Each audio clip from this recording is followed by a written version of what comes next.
সুদের সাথে ইসলামের কোন সম্পর্ক? জোরে বলেন সম্পর্ক। সুদ আছে যেখানে মুমিন যাবে না। সুদ হচ্ছে পুঁজিবাদী অর্থনীতির হাতিয়ার। দমন নিপীড়নের মূল মাধ্যম হচ্ছে সুদ। এই সুদের কারণে যারা ধনী এরা শুধু ধনী হতে থাকে, আর যারা গরিব শুধু গরিবই হতে থাকে। ইসলাম চায় না যে রাস্তার এক পাশে পাঁচতলা আরেক পাশে থাকবে গাছতলা। চিল্লায় কোন ঠিক কিনা? ইসলাম চায় কায়লা ইয়াকুনা দুলাতান বাইনাল আগনিয়া মিনকুম, সম্পদ যাতে ধনীদের হাতে কুক্ষিগত হয়ে না থাকে, সম্পদের তারল্য যাতে সবার হাতে পৌঁছে যায়। এজন্য ইসলাম সুদকে করেছে হারাম আর ব্যবসাকে করেছে হালাল। চিল্লায় পড়েন আল্লাহু আকবার। এজন্য রব্বুল আলামিন বলেন ওয়া আহাল্লাল্লাহুল বাইআ ওয়া হারামার রিবা, আমি আল্লাহ তোমাদের জন্য সুদকে করলাম হারাম আর ব্যবসাকে করে দিলাম হালাল। সুবহানাল্লাহ। ব্যবসাকে হালাল করেছে কে আর সুদকে হারাম করেছে কে? সুদের মধ্যে দেখা যায় অনেক লাভ, অনেক টাকা, অনেক বরকত, শুধু বেড়ে যায়। আল্লাহ বলে তোমাদের দৃষ্টিতে টাকা বেড়ে যায়, আমি আল্লাহর কাছে বাড়ে না। আর তোমরা যখন যাকাত দাও, দান করো, তোমাদের দৃষ্টিতে দেখা যায় টাকা কমে যায়, কিন্তু আমি আল্লাহর কাছে টাকা কমে না। সুবহানাল্লাহ। এজন্য সুদকে আল্লাহ নিশ্চিহ্ন করে দিবেন। ইয়ামহাকুল্লাহ ওয়া ইউরবিস সাদাকাত, আল্লাহ বলে আমি সুদকে নিশ্চিহ্ন করে দেব, সুদকে আমি ধ্বংস করে দেব, সুদের ভেতরে কোনো বরকত দেব না। আর ব্যবসা করলে সামান্য ব্যবসার ভেতরে বরকত ঢুকিয়ে দিবে কে? আরো জোরে বলেন কে? বিশ্বনবী সুদখোরদের উপর লানত দিয়েছে। কি দিয়েছে? লাআনা রাসূলুল্লাহ আকিলার রিবা ওয়া মুকিলাহু ওয়া কাতিবাহু ওয়া শাহিদাইহি, যারা সুদ খায়, যারা সুদ দেয়, যারা সুদের দলিল লেখক, যারা সুদের সাক্ষী থাকে, সবার উপরে বিশ্বনবী লানত দিয়েছেন। জোরে পড়েন নাউযুবিল্লাহ। এজন্য খবরদার, সুদের সাথে মুসলমানদের কোনো সম্পর্ক। বিশ্বনবী বলেছেন আর রিবা সালাসু ওয়া সাবউনা বাবান, সুদের রয়েছে 73টা গুনাহ। কয়টা গুনাহ? আরো জোরে বলেন কয়টা?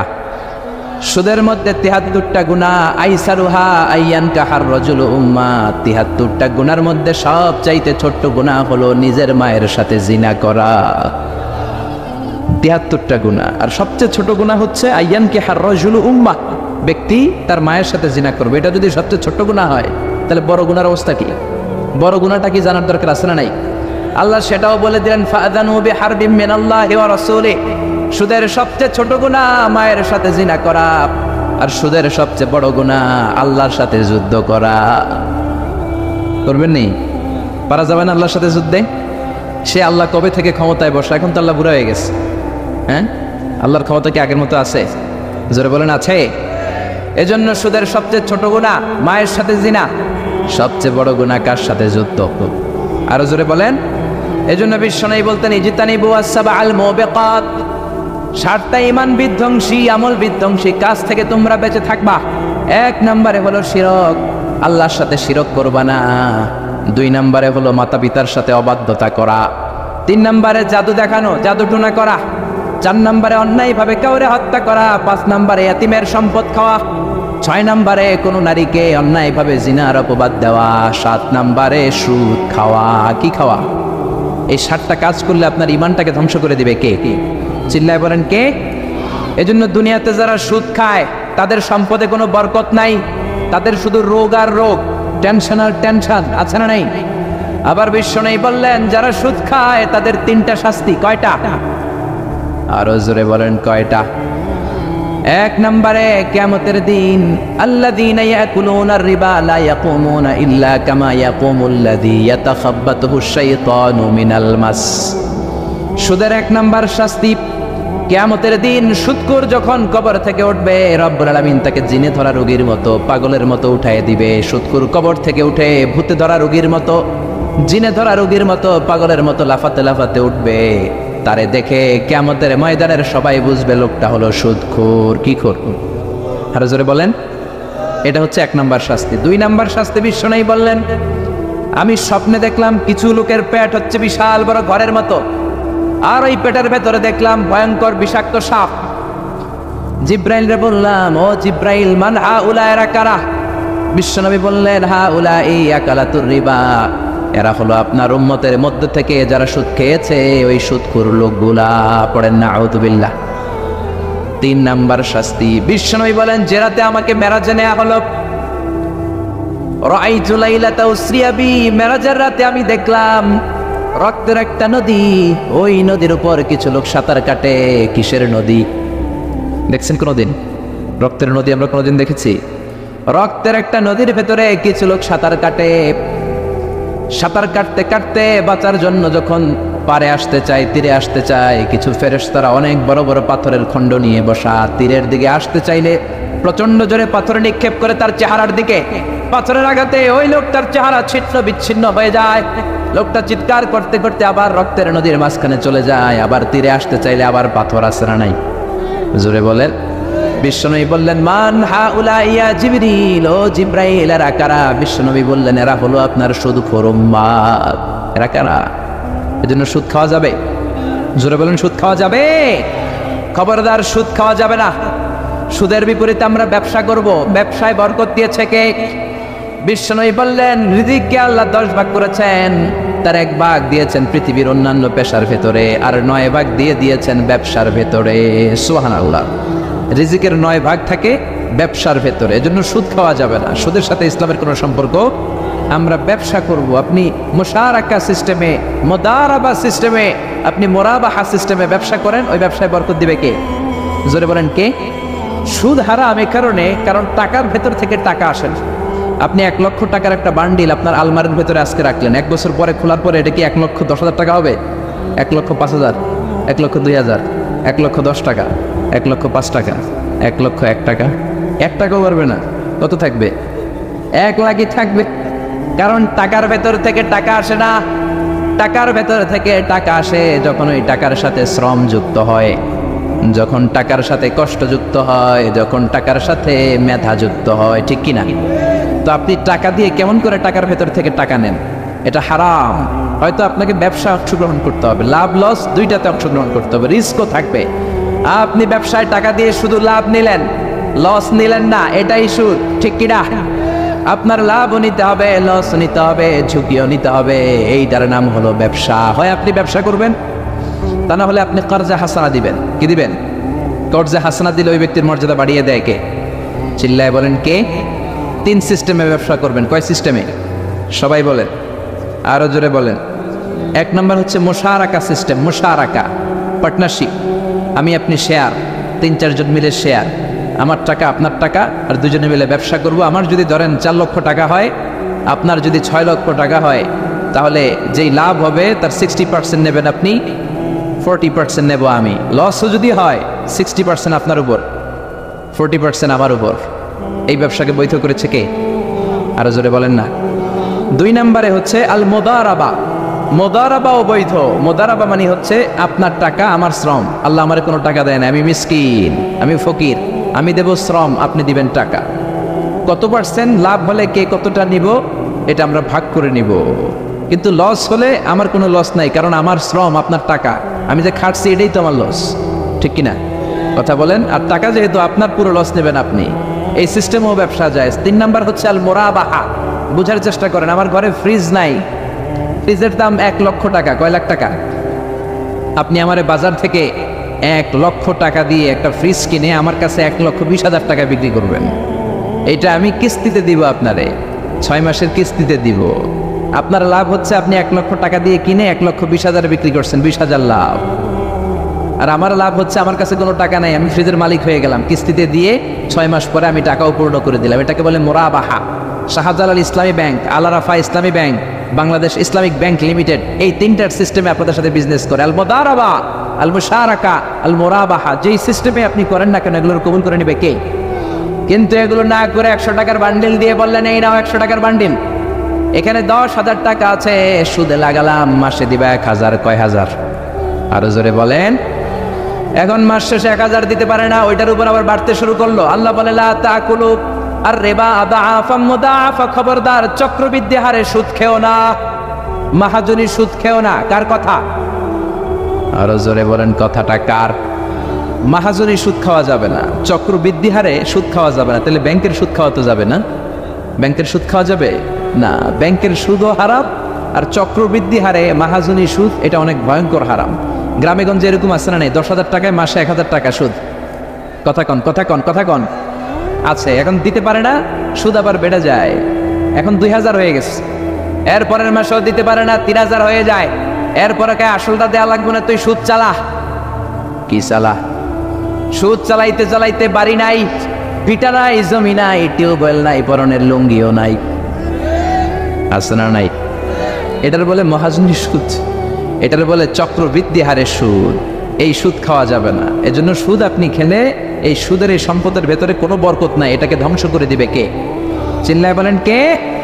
এজন্য আপনি ব্যবসা করবেন। আল্লাহ বললেন হাল্লাল্লাহুল বাইআ ওয়া হারামার রিবা, আমি আল্লাহ ব্যবসাকে তোমাদের জন্য হালাল করলাম, সুদকে করলাম হারাম। এখন আমরা সুদ খাবো না ব্যবসা করব? জোরে বলেন, সুদ না ব্যবসা? ব্যবসার সিস্টেম হচ্ছে আপনাকে লাভ লস দুইটাতে অংশগ্রহণ করতে হবে।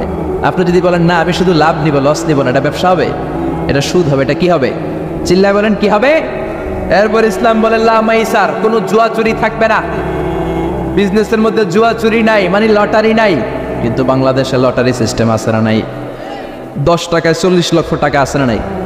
এটা সরাসরি জুয়া চুরি, এটার সাথে ইসলামের কোনো সম্পর্ক। এর কারণ হচ্ছে আমরা 10 টাকা দিয়ে লটারি কিনি, পাই এরকম একটা কাগজ, এই লটারির একটা নাম্বার থাকে এখানে, ঠিক কিনা? আর লেখা আছে 10 টাকায় প্রথম পুরস্কার 40 লক্ষ টাকা। লক্ষ লক্ষ মানুষ 10 টাকা দিয়ে এটা কিনে, কিনার পর যেদিন ড্র হবে, রাফেল ড্র, একজন পায় 40 লাখ, আরেকজন পায় 30 লাখ, আরেকজন পায় 20 লাখ, আরেকজন 10 লাখ, পঞ্চম পুরস্কার পায় 1 লাখ, আর লক্ষ লক্ষ মানুষ এই কাগজ পানিতে ভিজায় খায়। চিল্লা এখন ঠিক কিনা? এটার নাম হচ্ছে জুয়া চুরি, এটা জায়েজ নাই। কিন্তু এই লটারির কাগজের সাথে যদি আপনার একটা কলম দিয়ে দেয়, এটাকে জায়েজ করার সিস্টেম আছে। এই 10 টাকার লটারির, যখন আপনি লটারিটা কিনবেন, আপনাকে যদি একটা কলম দিয়ে দেয়, তাহলে কেমন যেন আপনি 10 টাকা দিয়ে একটা কলম কিনলেন। এটা ব্যবসা, এটা হচ্ছে ব্যবসার সুরা, এটা জায়েজ আছে না নাই? তার মানে লক্ষ লক্ষ মানুষ যখন লটারি কিনলো, সাথে পেলে একটা কলম, এরপরে ড্র হওয়ার পরে একজন পাবে 40 লাখ, আরেকজন 30 লাখ, একজন 20 লাখ, আরেকজন 10 লাখ, আর লক্ষ লক্ষ সবাই পাইছে একটা করে কলম। তার মানে আমরা সবাই কিছু না কিছু পাইছি। চিল্লা এখন ঠিক কিনা? এই সিস্টেমে যদি করেন তাহলে এটার বৈধ করে দিবে কে? জোরে বলেন কে? এরপরে ইসলাম বলেন নো আনসার্টেনটি, কোনো ব্যবসার মধ্যে আনসার্টেনটি থাকতে পারবে না, সুনিশ্চিত হতে হবে সবকিছু। লা দারারা ওয়ালা দারার ওয়ালা গারারা ফিল বাই, বেচা কিনার মধ্যে কোনো ধোঁকাবাজি থাকতে পারবে না, অনিশ্চয়তা থাকতে পারবে না। অনেকে উড়ন্ত কবুতর বিক্রি করে, আছে না নাই? কবুতর যারা পালেন, 10টা কবুতর আছে আপনার, আপনি দেখবেন সারাদিন কবুতর আকাশে উড়ার পরে বিকালে আবার বাসায় চলে আসে। আপনি বললেন এই যে 10টা কবুতর আকাশে উড়ে, এই 10টা কবুতর আপনার বিক্রি করে দিলাম, এক একটা 100 টাকা করে, 10টায় কত হয়? 1000 টাকা বিক্রি করে দিয়েছেন। এই বিক্রি শরীয়ত সম্মত হয় না। এর কারণ প্রতিদিন কবুতরগুলো বিকেলবেলা উড়ার পরে সন্ধ্যাবেলায় ফিরে, আজকে বিকেলে নাও ফিরতে পারে। যেরকম ঠিক কিনা? আজকে 10টা কবুতর যদি অন্যদিকে চলে যায়, 1000 টাকা নিয়ে কিলাকিলি আছে না নাই?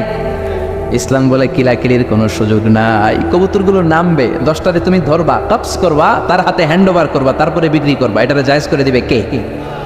এরপরে পুকুরের মধ্যে মাছ থাকা অবস্থায় কেনা বেচা জায়েজ নাই। এরকম কেনা বেচা বাংলাদেশে আছে না নাই? আন্দাজে মানুষে শখের বসে কিনে ফেলে, পুকুরের মধ্যে বুদবুদ করতেছে, ভাবতেছে হাজার হাজার মাছ কিনছে, 10 লক্ষ টাকা দিয়ে কিনে ফেলছে। কই মাছের পুকুর, উঠায় দেয় 20 কেজি কই আর 50 কেজি কাঁকড়া আর 70 কেজি ব্যাং, আছে না নাই? এরপরে কিলাকিলি আছে না নাই?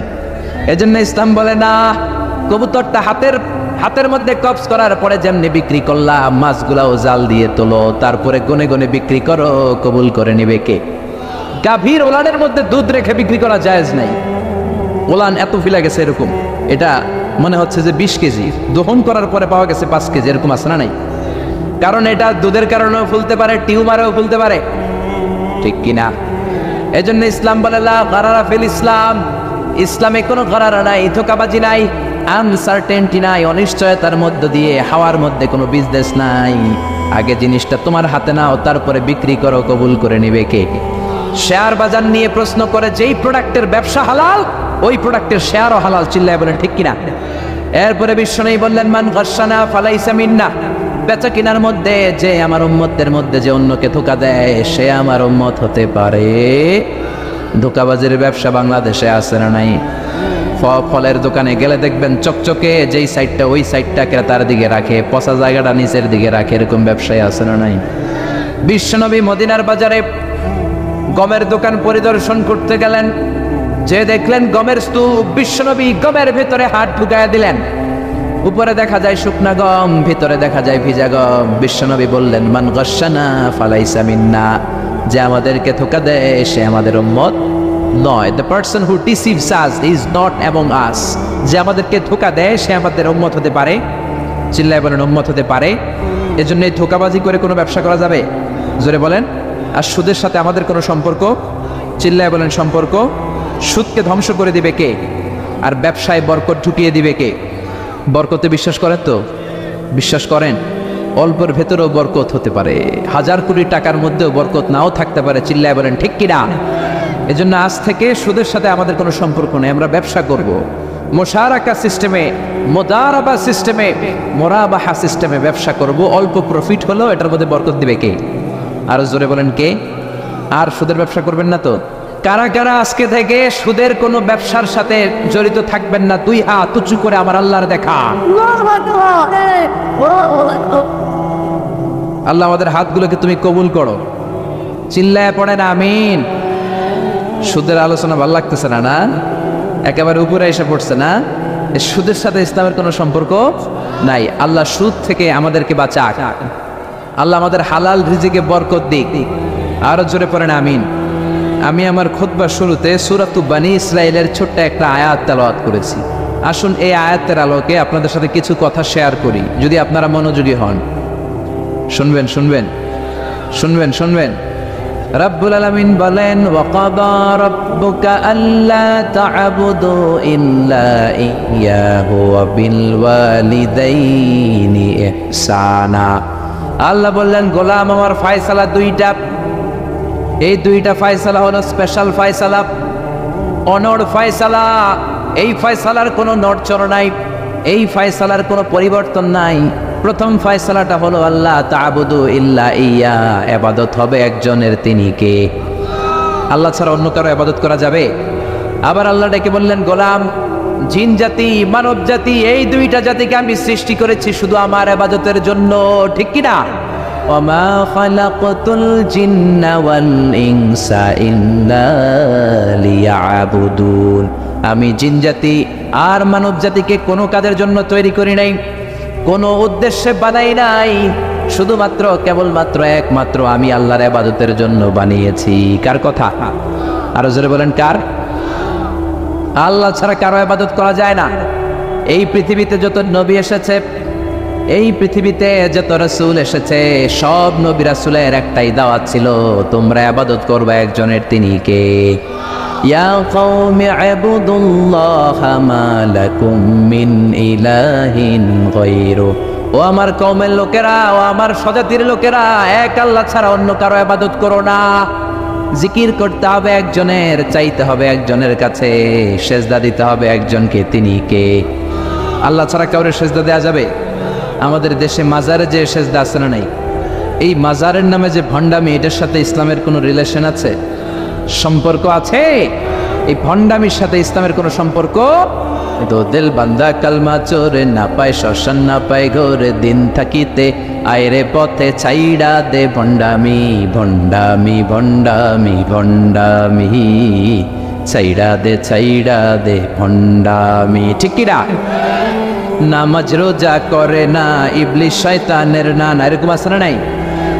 নামাজ রোজা করে না, ইবলিস শয়তানের নানা, ধর্মের একখান খুঁটি ধইরা কয়দিন করবা হয়রানি, ভণ্ডামি ভণ্ডামি ভণ্ডামি, ছাইড়া দে ভণ্ডামি, ঠিক কিনা? এই জন্য ভণ্ডামির সাথে যারা জড়িত আছো, ভণ্ডামি ছেড়ে দাও, আল্লাহওয়ালা হয়ে যাও। তোমার জীবনে বরকত দিবে কে? তোমার জন্য জান্নাতের দরজা খুলে দিবে কে? এজন্য রব্বুল আলামিন বলেন, ওয়াকাদা রাব্বুকা আল্লা তা'বুদু ইল্লা ইয়্যা ওয়া বিল ওয়ালিদাইনি ইহসানা। আমি আল্লাহর প্রথম ফয়সালা, ইবাদত হবে শুধুমাত্র কেবলমাত্র একজনের, তিনি কে? আমরা প্রত্যেক নামাজে সূরাতুল ফাতিহায় আল্লাহরে বলি, আল্লাহ ইহদিনাস সিরাতাল মুস্তাকিম, ও আল্লাহ আমাদেরকে সহজ সরল পথ দেখাও, সিরাতুল মুস্তাকিম দাও। আল্লাহ বলেন, আনি ইবুদুনি হাযা সিরাতুম মুস্তাকিম, আমি আল্লাহর ইবাদত করো, এটাই সিরাতুল মুস্তাকিম। আল্লাহু আকবার। আপনি যদি আল্লাহর ইবাদত করেন তাহলে আপনি বুঝবেন যে আপনি সিরাতুল মুস্তাকিমের উপর আছেন। আর যদি বুঝেন আল্লাহর ইবাদত ছেড়ে আপনি অন্যদিকে দৌড়াচ্ছেন, তার মানে হলো আপনি সিরাতুল মুস্তাকিমের উপর থাকার সৌভাগ্য অর্জন করতে পারেন নাই। চিল্লায় এখন ঠিক কি না? এজন্য আল্লাহ বললেন আল্লাহর ফয়সালা কয়টা? আরো জোরে বলেন কয়টা? 1 নাম্বার ফয়সালা, ইবাদত হবে শুধু একজনের, তিনি কে? এই ফয়সালার সাথে সবাই একমত? দ্বিমত কেউ নাই? কেউ নাই? দু একজন থাকতে পারে, কেউ নাই। আল্লাহ বললেন আমার প্রথম ফয়সালা ইবাদত হবে শুধু আমি আল্লাহর। 2 নাম্বার ফয়সালা ওয়াবিল ওয়ালিদাইনি ইহসানা, ইহসান হবে মাতা পিতার সাথে, মানে ভালো আচরণ হবে মাতা পিতার সাথে। বুঝা গেল ইবাদত হবে আল্লাহর, ইহসান হবে মাতা পিতার। আল্লাহর সাথে, আল্লাহর জন্য আপনি ইবাদত করবেন আর মাতা পিতার প্রতি আপনি ইহসান করবেন। ইহসান মানে সদাচরণ, ইহসান মানে খেদমত, ইহসান মানে তাদের জন্য খরচ করা, ইহসান মানে আপনার সব সম্পদ তাদের পায়ের সামনে, আপনার সব ক্ষমতা তাদের পায়ের সামনে বিলিয়ে দেয়া, বিছিয়ে দেয়া। চিল্লা এখন ঠিক কি না? এজন্য আল্লাহ বললেন আমার 2 নাম্বার ফয়সালা ওয়াবিল ওয়ালিদাইনি ইহসানা, মাতা পিতার সাথে ইহসান করবা। আমরা বললাম আল্লাহ আপনার জন্য ইবাদত হবে এটা আমরা বুঝলাম, মাতা পিতার সাথে ইহসান কেমন করে হবে এটা আমরা বুঝলাম না। আল্লাহ বললেন ইহসান কাকে বলে যদি না বোঝো তাহলে বুঝে নাও, ইম্মা ইয়াবলুগান্না ইনদাকাল কিবারা আহাদুহুমা আও কিলাহুমা ফালা তাকুল লাহুমা উফ। আল্লাহ নিজেই ইহসানের ব্যাখ্যা দিচ্ছেন।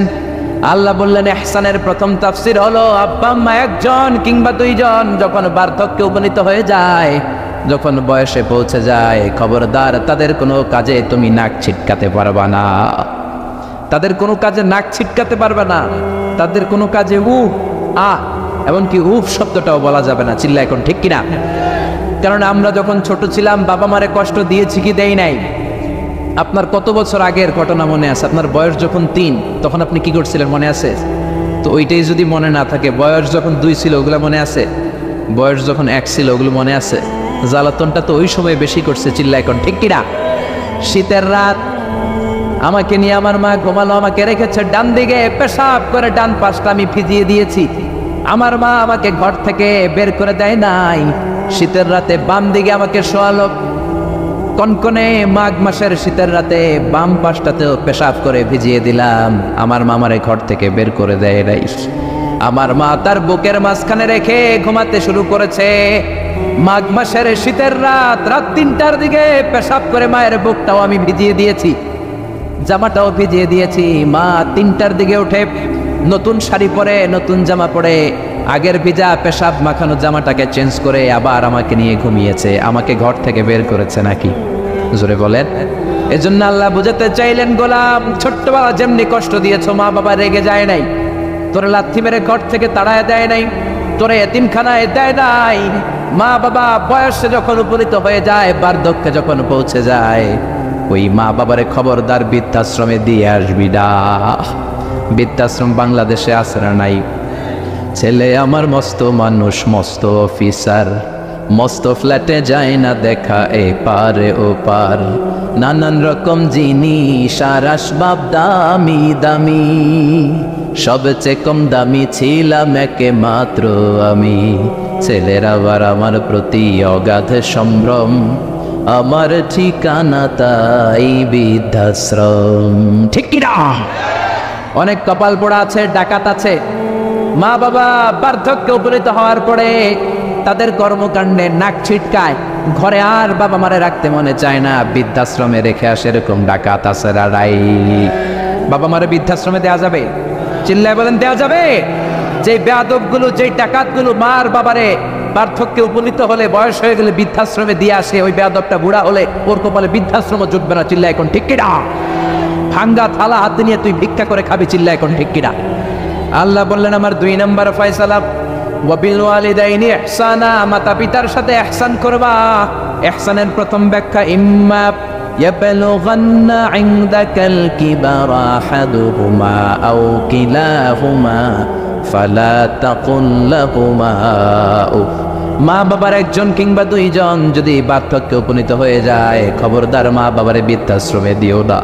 মা বাবা পেশাব করে দিতে পারে, পায়খানা করে দিতে পারে, তোমাকে যেমনি পরিষ্কার করে আদর যত্ন করেছে তুমিও পরিষ্কার করবা, মা বাবার খেদমত করবা, তোমার জীবনটারে উজালা করে দিবে কে?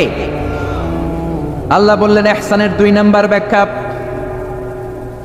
ওয়ালা তানহারহুমা, মা বাবারে ধমক দিও না। অনেক বেয়াদব ছেলে মেয়ে আছে, মা বাবার সাথে ছিড়কি দিয়ে কথা বলে, ধমক দিয়ে কথা বলে, এলাকার লোকদের সাথে যখন কথা বলে ভদ্র ভাষায় কথা বলে, ঘরে ঢুকলে মায়ের গালি দেয়, আছে না নাই? বাবারে ডাকে বুড়া, মারে ডাকে বুড়ি, আছে না নাই? তুমি কেমন করে মায়ের বুড়ি ডাকো, বাবারে বুড়া ডাকো? তোমার বাপ মা তো বুড়া হয়েছে তোমার কারণে। তোমারে মানুষ করতে যে তোমার মা বাবা তাদের জীবন যৌবন হারিয়েছে, তোমারে মানুষের মতো মানুষ করতে যে তারা তাদের জমি হারিয়েছে, তোমারে বিদেশ পাঠাতে যে তারা তাদের ভিটেমাটি হারা হয়েছে। যেই বাবা মা তোমার জন্য সব কিছু ছেড়েছে, খবরদার ফালা তানহারহুমা, ওই বাবা মারে ধমক দিবা না। কার কথা? চিল্লায় বলেন কার? এরপর আল্লাহ বললেন ওয়ালা তানহারহুমা ওয়া কুল লাহুমা কওলান কারীমা, তাদেরকে ধমক দিবা না, বরং তাদের সাথে ভালো আচরণ করবা, কোমল ভাষায় কথা বলবা। যত ভদ্রতা তুমি জানো, যত কার্টিসি তুমি জানো, যত সফটনেস তোমার জানা আছে, যত ভদ্রতা তুমি শিখেছো, সব ভদ্রতা তুমি ইউজ করবা তোমার মা বাবার সাথে। যত কোমল ভাষা তুমি জানো, যত শুদ্ধ কথা তুমি জানো, সব তোমার মা বাবার জন্য তুমি ইউজ করবা। চিল্লা এখন ঠিক কিনা? এরপরে রব্বুল আলামিন বললেন ওয়াফিদ লাহুমা জানাহাদ-দুল্লি মিনার রাহমাতি ওয়া কুর রাব্বিরহামহুমা কামা রাব্বায়ানি সাগীরা, তাদের জন্য রহমতের ডানা বিছিয়ে দাও। তোমার যত ক্ষমতা আছে মা বাবার পায়ের সামনে ঢেলে দাও, যত অর্থ আছে তাদেরকে তুমি বিলিয়ে দাও। আর বাবা মা একজন কিংবা দুইজন যদি দুনিয়া ছেড়ে বিদায় নেয়, তাদের কবরের সামনে দাঁড়িয়ে চোখের পানি ছেড়ে পড়তে আরম্ভ করে দাও, রব্বিরহামহুমা কামা রাব্বায়ানি সাগীরা ওয়া কুর রাব্বিরহামহুমা কামা রাব্বায়ানি সাগীরা। ও আল্লাহ, ছোট্টবেলা বাবা মা যেমনি আমার আদর দিয়ে সোহাগ দিয়ে কাছে টেনে নিয়েছে, কিয়ামতের দিন কবরের ভেতরে তুমিও আমার বাবা মারে আদর করে কাছে টেনে নিও। পড়ে না আমিন? চিল্লায় পড়ে না আমিন? এজন্য ইবাদত হবে একজনের, তিনি কে? আর ইহসান হবে কার সাথে? এজন্য মা বাবার দোয়ার দরকার আছে না নাই? পৃথিবীর যত আল্লাহর ওলি আছে, যত পীর সাহেব আছে, সবাই এই পুরো কোরআন খতম করে যদি একটা গ্লাসের পানির মধ্যে ফু দেয়, আর আপনার আম্মা শুধু বিসমিল্লাহ বলে আরেকটা গ্লাসের পানির ভেতরে ফু দেয়, আল্লাহর কসম আপনার মায়ের দোয়াটা আগে কবুল হয়ে যাবে। এজন্য মা বাবার খেদমত করেন। আপনার বড় পীর সাহেব হলো আপনার বাবা, আপনার বড় পীর সাহেব হলো আপনার মা। দুনিয়ার সবাই দোয়া করলে ওই দোয়া মিস হয়ে যেতে পারে, মা বাবা দোয়া করলে মিস হবে নাকি? হবে? অনেক ডাকাইত আছে দেখবেন মাজারের উপরে মশারি দেয়, আছে না নাই? খুঁজে দেখবেন ওর বাপের মশায় কামড়ায়, ওর মায়ের মশায় কামড়ায়, আর ও বাবার দরবারে যে মাজারে মশারি দিয়ে আসছে, এরকম ডাকাইত আছে না নাই? এজন্য খবরদার মা বাবার সাথে ইহসান করো। বিশ্বনবী মসজিদে নববীতে মিম্বারের এক তলার মধ্যে পা রাখলেন, আওয়াজ করে বললেন আমিন। দ্বিতীয় তলার ভেতরে পা রাখলেন, আওয়াজ করে বললেন আমিন। তৃতীয় স্টেপে পা রেখে বিশ্বনবী পড়লেন আমিন। সাহাবারা বললেন নবী 3 বার আমিন বললেন, কেন বললেন বুঝলাম না। বিশ্বনবী বললেন প্রথম স্টেপে যখন পা রাখলাম, জিব্রাইল এসে বলল রমজান মাস পাওয়ার পরে রোজা রেখে ইবাদত করে যেই বান্দা গুনাহ মাফ করতে পারে নাই, তার উপরে আল্লাহর লানত। আমি বিশ্বনবী পড়লাম আমিন। দ্বিতীয় স্টেপে পা রাখলাম, জিব্রাইল বলল মাতা পিতা পাওয়ার পরে যারা মাতা পিতার খেদমত করে নিজের জীবনের গুনাহ ঝরাতে পারে নাই, জান্নাত কামাতে পারে নাই, তাদের উপর আল্লাহর লানত। আমি বিশ্বনবী বললাম আমিন। 3 নাম্বার স্টেপে বিশ্বনবী বললেন আমার নাম শোনার পরে আমার যে উম্মত আমার উপর দরুদ পড়ল না, তাদের উপর আল্লাহর লানত। আমি বললাম আমিন। পড়েন সাল্লাল্লাহু আলাইহি ওয়াসাল্লাম, চিৎকার করে পড়েন সাল্লাল্লাহু। এজন্য মাতা পিতার খেদমতের দরকার আছে না নাই? গোটা বিশ্বটা একদিকে, মায়ের দোয়া আরেকদিকে। চিল্লায় বলেন ঠিক কিনা? আপনি বুলেট মারলে বুলেট মিস হতে পারে, ড্রোন হামলা করলে মিস হতে পারে, মায়ের দোয়া মিস হবে? জোরে বলেন মিস হবে? এক সাহাবী বলল নবী আইয়ুল আমালে আফদাল, সবচেয়ে সেরা আমল কোনটা? বিশ্বনবী বললেন সবচেয়ে সেরা আমল হলো আসসালাতু ফি ওয়াক্তিহা, সময় মতো নামাজ পড়া। 2 নম্বরে বললেন বিররুল ওয়ালিদাইন, মাতা পিতার খেদমত করা। 3 নম্বরে বললেন আল জিহাদু ফি সাবিলিল্লাহ, আল্লাহর রাস্তায় জিহাদ করা। তার মানে পৃথিবীর শ্রেষ্ঠতম 3টা আমলের মধ্যে মাতা পিতার খেদমতের আমলটাও আছে রাডাই। মাতা পিতার খেদমত এটা সবচেয়ে ভালো আমল। আরেক হাদিসে বিশ্বনবী বললেন এটা জিহাদের চেয়ে বেশি সওয়াবওয়ালা। এক সাহাবী বললেন নবী আস্তাযিনুকাল জিহাদ, আমি জিহাদে যেতে চাই, অনুমতি দেন। বিশ্বনবী বললেন তোমার বাবা মা কেউ বেঁচে আছে নাকি? সাহাবী বললেন বেঁচে আছে। বিশ্বনবী বললেন ফাফিহিমা ফাজাহিদ, যাও বাবা মার খেদমত শুরু করে দাও।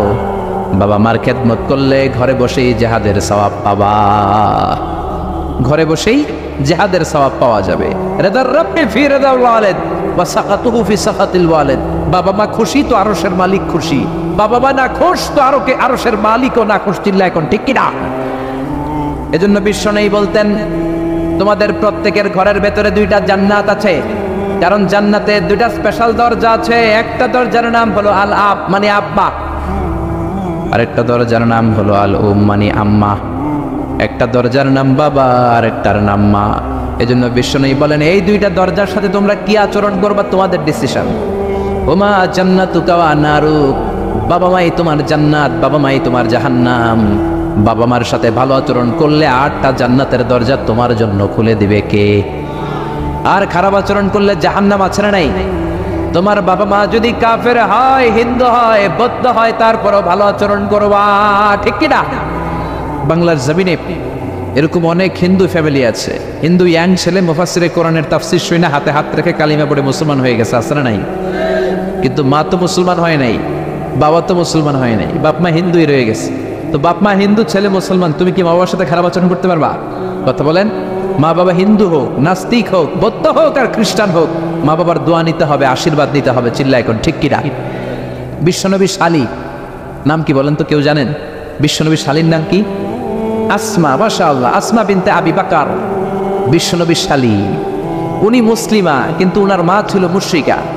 বিশ্বনবীরে বললেন নবী আমি মুসলিমা কিন্তু আমার মা মুশরিকা কাফেরা, এখন আমি কি করব? আমার মায়ের সাথে কি ভালো আচরণ করব নাকি? বিশ্বনবী বললেন খবরদার, মা মুশরিক হোক কাফের হোক তারপরেও তোমার মা, ঠিক কিনা? সিলিহা, দোয়া দাও, ভালো আচরণ করো, সম্পর্কটারে মিলায় রাখো, তোমার জান্নাতে ঢুকাই দিবে কে? 3 জিনিসের দিকে তাকালেই সওয়াব। 3টা জিনিসের দিকে তাকানোর সাথে সাথে আপনার আমলনামায় সওয়াব দিবে কে? 1 নম্বর নাযার ইলাল কোরআন, কোরআনের দিকে যখন নজর করে তাকাবেন আপনার আমলনামায় সওয়াব দিবে কে? সুবহানাল্লাহ কইতে মনে চায় না? 2 নম্বরে কাবা, কাবার দিকে তাকালে সওয়াব দেয় কে? 3 নম্বরে নাযার ইলা ওয়াজহিল ওয়ালিদাইন, মাতা পিতার চেহারার দিকে নজর করে তাকালে সওয়াব দেয় কে? এজন্য বিশ্বনবী বললেন সালাসু দাওয়াতিন মুস্তাজাবাত, 3 ব্যক্তির দোয়া কোনোদিন আল্লাহ ফিরায় না। 1 নম্বরে দাওয়াতুল মুসাফির, মুসাফিরের দোয়া। আপনি সফর করেন না মাঝে মাঝে? কক্সবাজারে যাচ্ছেন, সিলেট যাচ্ছেন, এই যে গাড়ির মধ্যে বসে আছেন, ওই সময় আপনি দোয়া করবেন বেশি বেশি। ওই সফর অবস্থায় দোয়া করলে ওই দোয়া কবুল করে কে? 2 নম্বরে দাওয়াতুস সাইম, রোজা রেখে দোয়া করলে কবুল করে কে? 3 নম্বর দাওয়াতুল ওয়ালিদাইনি লিওয়ালাদিহি, মাতা পিতা যখন চোখের পানি ছেড়ে হাত 2টা তুলে আল্লাহর কাছে ছেলে মেয়েদের জন্য দোয়া করে, ওই দোয়াটাও কবুল করে কে? এজন্য সবার আগে দোয়া চাইবেন মা বাবার কাছে। কার কাছে? আমাদের কাছে অনেকে দোয়া চায়, আমরা বলি আরে তোমার মায়ের কাছে চাও, তোমার আব্বার কাছে চাও। আমার দোয়া তোমার জন্য কবুল হতেও পারে, নাও হতে পারে, কিন্তু তোমার মা তো তোমার জন্য মুস্তাজাবুদ দাওয়া, তোমার বাবা তো তোমার জন্য মুস্তাজাবুদ দাওয়া। তোমার মা হাতটা তোলার সাথে সাথেই কবুল। চিল্লায় কর সুবহানাল্লাহ। একজন বাবা এবং মা ছেলে মেয়েদের জন্য কতটা কষ্ট সহ্য করে, কতটা জ্বালা যন্ত্রণা সহ্য করে, বাবা মা না হওয়ার আগে এটা কেউ বুঝবে? আপনি শুধু ওয়াজ শুনতে পারবেন, কিন্তু বুঝবেন তখন যখন একটা ছেলে হবে, যখন একটা মেয়ে হবে, ঠিক কিনা? এজন্য বিশ্বনবী বলতেন আল জান্নাতু তাহতা আকদামি উম্মাহাতিকুম, ও দুনিয়ার মানুষেরা শোনো শোনো, যেই জান্নাতের জন্য তোমরা পাগল, যেই জান্নাতের বর্ণনা শুনলে তোমাদের হৃদয় ঠান্ডা হয়ে যায়, যেই জান্নাতে যাওয়ার জন্য তোমরা ইবাদত করো, ওই জান্নাত থাকে তোমাদের মায়ের পায়ের তলায়। এই দুনিয়ার পুরুষ মানুষদের পায়ের নিচে থাকে জুতা, জুতার নিচে থাকে বালি, আর এই দুনিয়ার এক একটা মহিলার পায়ের নিচে থাকে তার ছেলে মেয়েদের জান্নাত। ওগো মা তুমি এই ধরনের শ্রেষ্ঠ নেয়ামত তোমারই পদ তলে রয়েছে জান্নাত। ওগো মা তুমি এই ধরনের শ্রেষ্ঠ নেয়ামত, তোমারই পদ তলে রয়েছে জান্নাত। সুবহানাল্লাহ পড়েন। এই পৃথিবীটারে 100 বার বিক্রি করলে যে টাকা হবে, ওই টাকা দিয়ে জান্নাতের একটা চেয়ারের দাম হবে? সবাই বলেন হবে না। আচ্ছা, এই পৃথিবীটারে 5000 বার বিক্রি করলে যেই মূল্য বা টাকা পাওয়া যাবে, ওই টাকা দিয়া জান্নাতের একটা টেবিল কিনা যাবে? আর যেই 8টা জান্নাত মায়ের পায়ের নিচে পড়ে আছে, ওই পা 2টার দাম আল্লাহর কাছে বেশি না কম? জোরে বলেন বেশি না কম? এই জন্য এক সাহাবী বললেন, নবী মান আহাক্কু বিহুসনি সাহাবাতি ইয়া রাসূলুল্লাহ, এই দুনিয়ায় এত মানুষ, এত বন্ধু, এত সাহাবী, এত লোক, কার সাথে ভালো আচরণ করব? বিশ্বনবী বললেন, উম্মুকা, তোমার মায়ের সাথে। সুম্মা মান, তারপরে কার সাথে? তোমার মায়ের সাথে। তারপরে কার সাথে? তোমার মায়ের সাথে। 3 বার। আর এক হাদিসে আছে 4 বার বললেন তোমার মায়ের সাথে, 5ম বার বললেন তোমার পিতার সাথে। সুবহানাল্লাহ। মায়ের মর্যাদা 4 গুণ বেশি। কয় গুণ? এর কারণ আল্লাহ কোরআনে বলে দিলেন সূরা লোকমানে, হামালাতু উম্মুহু, মায়ের মর্যাদা এত বেশি হওয়ার কারণ হলো, বাবা তোমারে পেটে ধরে নাই, পেটে ধরেছে কে? ওয়াহানানা আলা ওয়াহান, 10 মাস 10 দিন বাবা কষ্ট সহ্য করে নাই, করেছে কে? ওয়াফিসালুহু ফি আমাইন, 2 বছর বাবা তোমারে দুধ খাওয়ায় নাই, দুধ খাওয়ালো কে? কত লিটার দুধ, কত গ্যালন দুধ, কত কেজি দুধ মায়ের বুক থেকে আপনি খেয়ে খেয়ে সাবার করছেন 2 বছরে, কোনো হিসাব আছে? জোরে বলেন। বিশ্বনবী বললেন, লাউ কাতাআতা জিলদাক, তোমার চামড়াটা কেটে কেটে রোদে শুকিয়েও যদি মায়ের 2 পায়ের 2টা জুতা বানিয়ে দাও, ছোট্টবেলায় 1 ঢোক দুধ যে তুমি খেয়েছো, সেই 1 ঢোক দুধের শোধ আদায় হবে নাকি? মায়ের একেবারে দুধের দাম কাটিয়া গায়ের চাম, পাপস বানাইলেও ঋণের শোধ হবে না, এমন দরদি ভাবে কেউ হবে না আমার মাহাগো, এমন দরদি ভাবে কেউ হবে না আমার মাহাগো। পড়েন না আল্লাহু আকবার। বিশ্বনবীর সাহাবী নাম হলো আলকামা। কি নাম? সবাই বলেন কি নাম? আলকামা বিশ্বনবীর সাহাবী। ইন্তেকালের আগে আলকামার জিহ্বা দিয়ে কালেমা বের হয় না। 3 দিন যাবত বিছানায় পড়ে আছে, মুমূর্ষ, মরে যাবে, কিন্তু জিহ্বা দিয়ে কালেমা বের হয় না। বিশ্বনবী বলেছেন, লাকিনু মাউতাকুম লা ইলাহা ইল্লাল্লাহ, তোমরা মরণের আগে তোমাদের মুমূর্ষ রোগী মৃতদের সামনে লা ইলাহার তালকিন দাও। যখন দেখবেন আপনার চাচার রুহুটা বের হয়ে যাচ্ছে, দাদার রুহুটা বের হয়ে যাচ্ছে, বাবার রুহু বের হয়ে যাচ্ছে, তার শিওরের সামনে, কানের সামনে বসে পড়তে আরম্ভ করবেন, লা ইলাহা লা ইলাহা ইল্লাল্লাহু মুহাম্মাদুর রাসূলুল্লাহ সাল্লাল্লাহু। কিন্তু বলবেন না এই কালেমা পড়ো, কালেমা পড়ো, কালেমা পড়েন, কালেমা পড়েন, এগুলো বলবেন, শুধু তালকিন দিবেন। ওটা থেকেই উনি বুঝবেন, কারণ মৃত্যুর একটা কষ্ট আছে না নাই? মৃত্যুর যন্ত্রণা এসে অস্থির, আপনি জোরাজুরি করতেছেন কালেমা পড়ে, সে যদি বলে না পড়বো না, ঝামেলা আছে না নাই? এজন্য কানের সামনে শুধু তালকিন দিবেন। বিশ্বনবী বললেন, লাকিনু মাউতাকুম লা ইলাহা ইল্লাল্লাহ, তোমাদের মৃতদের সামনে, মুমূর্ষদের কানের সামনে শুধু লা ইলাহা পড়বা। ওনার বিবি, ওনার আত্মীয়রা আলকামা নামক সাহাবীর কানের সামনে লা ইলাহা পড়ে, 3 দিন ধরে কালেমা বের হয় না। কখন যেন মরে যায়, বিশ্বনবীর কাছে পাঠানো হলো। বিশ্বনবী সুহাইব আর বেলাল 2 জন সাহাবীকে পাঠালেন, তারা যেও কালেমার তালকিন দিল, কিন্তু মুখ দিয়ে কালেমা বের হয় না। বিশ্বনবী আলকামার বিবিরে ডেকে পাঠালো, ও বিবি, আলকামার বিবি, তোমার স্বামী কেমন ছিল? বলে, আমার স্বামী অনেক বড় আল্লাহর ওলি ছিল, নামাজ ছাড়তো না, তেলাওয়াত ছাড়তো না, জিকির ছাড়তো না। বিশ্বনবী বললেন, আলকামার বাবা মা কেউ বেঁচে আছে নাকি? বিবি বলে, আলকামার মা বেঁচে আছেন, ডাকো। আলকামার মা আসার পরে বিশ্বনবী বললেন, আপনার ছেলে কেমন ছিল? নামাজ পড়তো নাকি, রোজা করতো নাকি, জিকির করতো নাকি? আলকামার মা বলে, সবই করতো। আপনার সাথে কেমন আচরণ করতো? এটা বলার পরে মা আর কথা বলে না, শুধু চোখের পানি ছাড়ে। আলকামার মা বলে, নবী, আলকামার ব্যাপারে আমার মনে অনেক দুঃখ, কোনোদিন আমার কথা শুনে নাই, শুধু বিবির কথা শুনতো, বউরে প্রাধান্য দিত, আমার যত্ন নিত না, আমার কথা বেশি শুনতো না, এজন্য আমার মনে আলকামার ব্যাপারে অনেক জ্বালা। বিশ্বনবী বললেন, আপনার ছেলেরে মাফ করে দেন। রাগের চোটে আলকামার মা বলে, না, আমি মাফ করব না। বিশ্বনবী বললেন, ও সাহাবারা, লাকড়ি আনো, আগুন জ্বালাও, আলকামারে আমরা আগুনের উপর নিক্ষেপ করব। আগুন চালানো হলো, সব সাহাবারা আলকামাকে ধরে আগুনের মধ্যে ফেলবে। ইন দ্য মিন টাইম দুঃখিনী মা বিশ্বনবীর পায়ের সামনে এসে বলে, ও নবী, আমার কলিজার টুকরাটারে আগুনে ফেলবেন না। ও নবী, আমার মনে আর কোনো জ্বালা নাই, আমার মনে আর কোনো দুঃখ নাই। আলকামা তো আমার নার ছেড়া ধন। 10 মাস 10 দিন আমার পেটে ছিল, আমার দেহ থেকে নিউট্রিশন নিয়ে, খাদ্য পুষ্টি নিয়ে আলকামা বড় হয়েছে। বেয়াদবি করেছে, কি হয়েছে? আমি আলকামারে মাফ করে দিলাম গো নবী। আলকামার শিয়রের সামনে দাঁড়িয়ে যখন মাফ করার ঘোষণা দিয়েছে, বিশ্বনবী সাক্ষী, সাহাবারা দাঁড়িয়ে আছে। আলকামা চিৎকার করে পড়তে আরম্ভ করলো, লা ইলাহা ইল্লাল্লাহু মুহাম্মাদুর রাসূলুল্লাহ সাল্লাল্লাহু আলাইহি ওয়াসাল্লাম। আল কালিমা তাইয়্যিবা চিৎকার করে পড়ার সাথে সাথে তার রূহ কবজ হয়ে গেল। চিল্লায় পড়েন আল্লাহু আকবার। এজন্য মায়ের দোয়া বড় দোয়া, বাবার দোয়া বড় দোয়া। মা বাবা দোয়া করলেও কবুল, বদদোয়া করলেও কবুল। মা বাবার শুধু যদি দোয়াটাই কবুল হতো তাহলে টেনশন নাই, দোয়া করে না তো কি হয়েছে। কিন্তু বদদোয়া করলেও কবুল করে নেয় কে?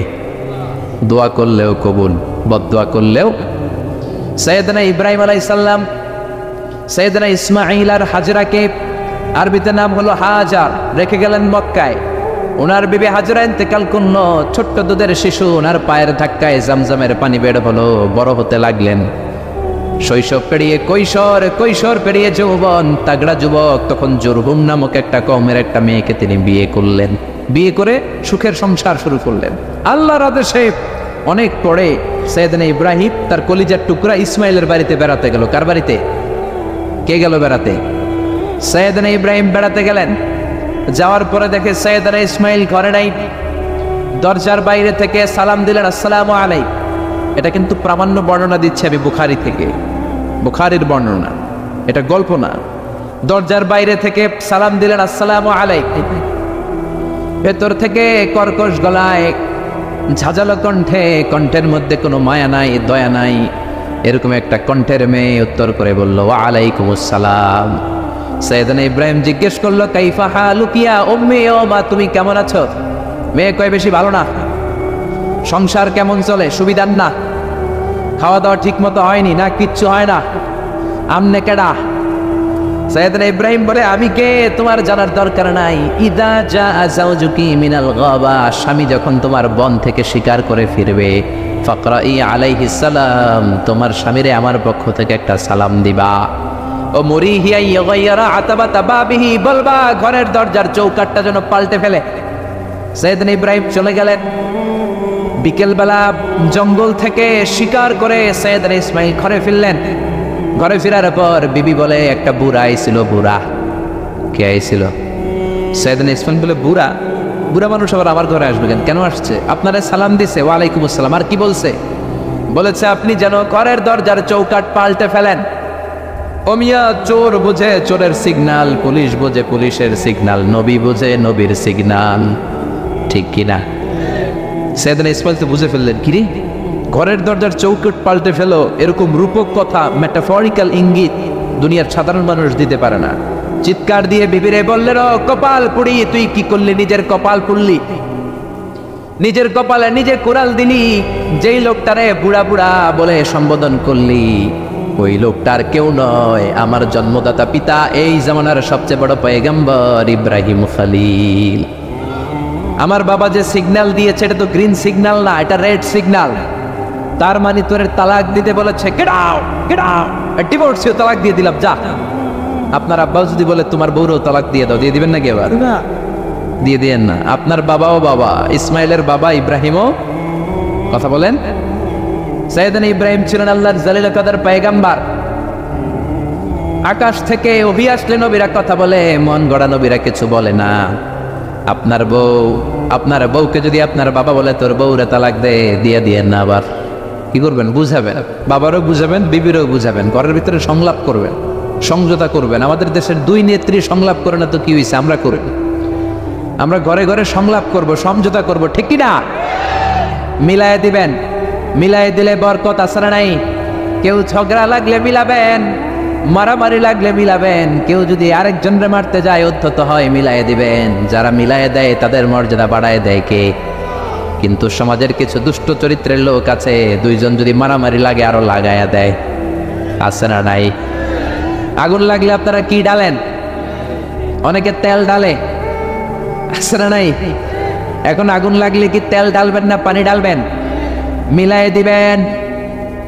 বউরেও বুঝাবেন, বাবারও বুঝাবেন, দুইজন রে বুঝায় আস্তে ধীরে আগাবেন। তালাক তো অনেক পরের কথা।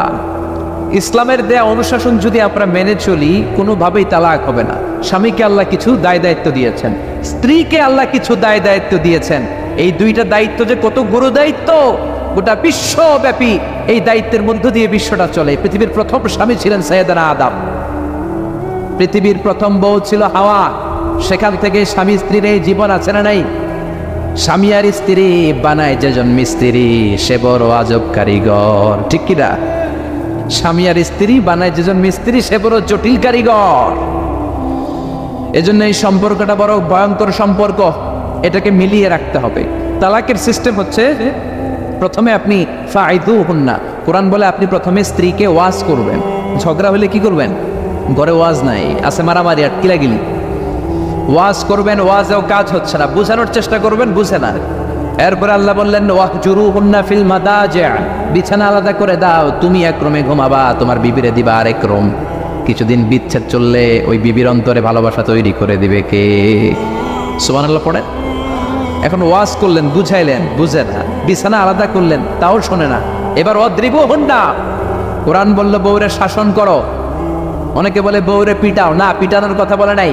ওয়াদরিবুহুন্না মানে তাদেরকে শাসাও, শাসন করো। মুফাসসিররা এটার তাফসীর করতে যে হয়রান হয়েছে যে কি দিয়ে পিটাবে। কোন মুফাসসির কয় খেজুরের ছোট্ট ডালা দিয়ে এরকম বাড়ি মারবে, আর বলবে ভালো কথা কই হনুস না কেন। অনেকে বলবে, অনেক মুফাসসির বলেছে মেসওয়াক দিয়ে বাড়ি মারবে, তোমার এত বোঝাই বুঝো না কেন? দুইটা ছেলে মেয়ে হয়েছে আমাদের, এত সুন্দর সংসার, হানিমুন করেছিলাম কক্সবাজারে, স্মৃতিগুলো কি তোমার মনে পড়ে না? তুমি আমার কৈতরি, তুমি আমার টুনটুনি, তুমি আমার সোনামণি, এগুলো পেয়ে বুঝাবেন। এরপরও মানে না। অনেক মুফাসসির কইছে বালিশ দিয়া পিটাইবেন, কোল বালিশ দিয়া, যাতে হাত পা না ভাঙে। ওয়াদরিবুহুন্না, অনেক ডাকাইতাছে লাড়ি দিয়া পিটায়, আছে না নাই? ইসলাম বলে না না, বনিবনা না হলে প্রথম স্টেপ ওয়াজ করো, বুঝাও। 2 নম্বরে বিছানা আলাদা করে দাও, তারপরেও মানে না। 3 নম্বরে ওয়াদরিবুহুন্না মানে শাসন করো, যার যেরকম দরকার ওইরকম শাসন করবেন, তাতেও হয় না।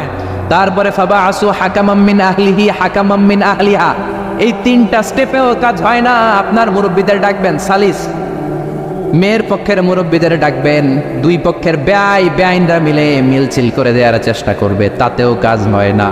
4টা স্টেপ শেষ, 5ম স্টেপ হলো তালাক। আর আমরা দইরেই কই 3 তালাক। আছে না নাই? ওমরে ফারুকের জামানায় এক লোক তার বউরে দিছে 100 তালাক, রাগের চোটে। এরকম ডাকাইত আমাদের দেশে আছে না নাই? এখন বিবি এসে বলে, ওমরে ফারুক 100 তালাক দিয়েছে আমার স্বামী, কি করব? সাইয়েদনা ওমরে ফারুক বলে, তোর ডাকাইত স্বামীটা কোথায়? কয় এই জায়গায়। কিরে কয় তালাক দিছিস? কয় 100টা। দিবি 3টা, 100টা দিলি কেন? কয় রাগের মাথায় দিছে। কয় তারা তোর বিচার করতেছে, 3 তালাকে তোর বউ তালাক, বাকি 97 তালাক তোর পিঠে পড়বে। সুবহানাল্লাহ কইতে মন চায় না? এজন্য এই হচ্ছে তালাকের সিস্টেম। কতগুলো স্টেপ আপনি পার হলেন, তারপরেও আপনি একসাথে 3 তালাক দিবেন না। ইসলামের তালাককে 2 ভাগে ভাগ করা হয়েছে, একটা আত-তালাক আস-সুন্নি আর একটা তালাক আল বিদআই। তালাক আস-সুন্নি মানে সুন্নতি তালাক, আর তালাক আল বিদআই মানে বেদাতি তালাক। বেদাতি তালাক হচ্ছে রাগের মাথায় 3 তালাক, 14 তালাক, 22 তালাক। কিন্তু তালাক সুন্নি, সুন্নাত সম্মত তালাক হচ্ছে আপনার বিবি যখন পবিত্র, মানে যখন পিরিয়ড হচ্ছে না, ওরকম একটা পবিত্র সময় তারে আপনি তালাক দিবেন। 1 মাসের সময় আছে, একটা তালাক দিবেন, 1 মাসের ডিউরেশন, এর মধ্যে বিবির আবার নিয়ে আসতে পারবেন, কোনো সমস্যা নাই। সুবহানাল্লাহ পড়েন। 1 মাস পরেও মানে না, এরপরে দিবেন 2য় মাসের 2য় তালাক, তার মানে আরো 1 মাস, মোট কয় মাস? 2 মাস পরেও মিলমিশ হয় না, তারপরে 3য় মাসে তালাক দিলেন। এই 3 তালাক দেওয়ার পরে বিবি আবাদুল আবাদ আপনার জন্য হারাম হয়ে গেল। কত সুন্দর স্টেপ মেনটেন করে কত দূরে তালাক, আর আমরা দইরেই কই তালাক। এজন্য খবরদার।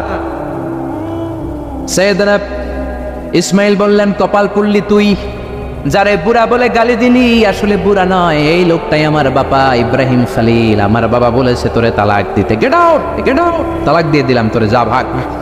বউ শেষ, নতুন বিয়ে করলো, নতুন সুখের সংসার। 3 বছর পর সৈয়দনা ইব্রাহিম আবার ছেলের বাড়িতে বেড়াতে আসলেন। আজকেও সৈয়দনা ইসমাইল ঘরে নাই। সৈয়দনা ইব্রাহিম আজকে সালাম দিলেন, আসসালামু আলাইক। সৈয়দনা ইব্রাহিম সালাম দিলেন, আজকে ঘরের ভেতর থেকে জাদুমাখা কণ্ঠে, মধুমাখা কণ্ঠে, সুরেলা কণ্ঠে একটা মেয়ে বলল, ওয়া আলাইকুমুস সালাম। সৈয়দনা ইব্রাহিম